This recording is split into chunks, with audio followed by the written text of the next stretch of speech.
देखिए सेटअप की जहाँ तक बात है, एफआई की कल बाइंग आ गई तो ये एक अच्छा नंबर हो गया हमारे लिए। भले ही 740 करोड़ की आई लेकिन 724 करोड़ की आई, लेकिन बाइंग तो बाइंग है। और डीआईआईएस की कल 1648 करोड़ की सेलिंग है। वो बार्स आएंगे आपकी स्क्रीन पर।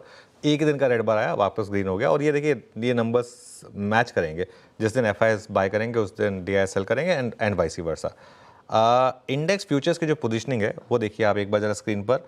अब एफआईएस ऑलमोस्ट इवन स्टीवंस आने वाले हैं, 1.62 लाख लॉन्ग और 2 लाख शॉर्ट। क्लाइंट्स अभी भी 3.68 लाख लॉन्ग और 2.5 लाख शॉर्ट। इसमें आप चेंजेस देखिए, कल क्लाइंट्स ने ज़्यादा लॉन्ग ऐड करे हैं, 10,966 के करीब। एफआईएस ने कल कुछ एक्शन कुछ खास किया नहीं, बस थोड़े से अपने शॉर्ट कट किए। लॉन्ग शॉर्ट का जो एफआईएस का रेशियो है वो आपकी स्क्रीन पर है। 215 करोड़ इंडेक्स फ्यूचर्स में बाय किया एफआईएस ने और करीब करीब 7,000 करोड़ स्टॉक फ्यूचर्स में सेल किया उन्होंने। स्टॉक फ्यूचर्स में सेलिंग अब समझ में आती है मुझे, क्योंकि इंडिविजुअल स्टॉक्स में बड़ी रैली आई है तो वहाँ पर वापस आर्बिट्राज अवेलेबल है। स्टॉक फ्यूचर्स के जो प्राइसेस हैं वो कैश से ज़्यादा हैं, तो आप फ्यूचर्स में बेच सकते हैं बेसिकली। तो इस वजह से ये आई थिंक देखने को मिल रहा है।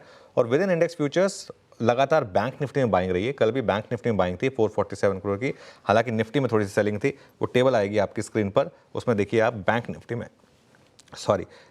पाँचों के पाँचों दिन बाइंग हुई है। 1800 करोड़, 600 करोड़, 500 करोड़, 700 करोड़, 447 करोड़। निफ्टी में भी 3 दिन बाइंग थी, लेकिन 2 दिन से थोड़ी सी सेलिंग हो रही है। और अब उस पर आइए आपके एफआई के लॉन्ग और शॉर्ट पर। कल जैसे मैं कह रहा हूँ हल्के से शॉर्ट कम हुए हैं, तो कोई बहुत ज़्यादा चेंज नहीं आया लॉन्ग शॉर्ट में।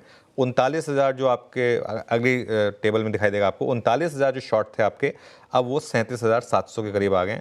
45% अब आप लॉन्ग पोजिशनिंग पर आ गए। ये आंकड़ा एक समय पर 2 लाख से ज़्यादा शॉर्ट का था और 22% लॉन्ग पोजीशन थी। अब हम 22% लॉन्ग पोजीशन के बजाय 45% लॉन्ग पोजीशन पर, जैसे मैं कह रहा हूँ 7 अक्टूबर के बाद अब नेट शॉर्ट सिस्टम में सबसे कम है। और मैटर ऑफ टाइम, अगर ठीक रहा सब कुछ तो शायद आप वापस लॉन्ग भी हो जाएंगे। सेटअप में एक अच्छी चीज़ हुई मार्केट की, एक तो इंडिया विक्स अभी भी हमारे कंफर्ट जोन के नीचे है, 14 के आसपास है, बहुत अच्छा है ये। और दूसरा पुटकॉल रेशो देखिए आप आशीष, 0.9 पर आ गया है। और अब तो वीकलीज जब से खत्म हुई है, मतलब सिर्फ निफ्टी की वीकली रह गई है, तो 0.9 का पुट कॉल रेशियो, मतलब मार्केट के पास जगह है अभी रैली करने के लिए।